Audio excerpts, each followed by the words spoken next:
আসসালামু আলাইকুম। দীর্ঘ 10 দিন পরে আসলাম ঢাকায়।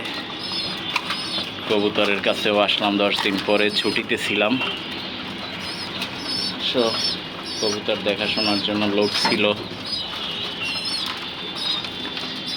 প্রচণ্ড গরম, সব কিছু পরিষ্কার করতে হবে। এই বোম্বাই জোড়া শুধু আমার পোস্টারিং, ওদের ডিম ফেলে দিয়ে রেসারের ডিম দেওয়া হয়। এই দুইটা বাচ্চা আমি দেখে যাই নাই, এসে দেখি বাচ্চা দুইটা হয়েছে।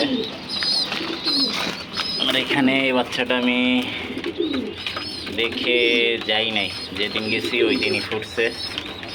তো আজকে ট্যাগ পরাতে হবে, ট্যাগটা পরাইতে একটু ঝামেলাই হবে যেহেতু বর্ষ হয়ে গেছে, তারপরও পরানো যাবে।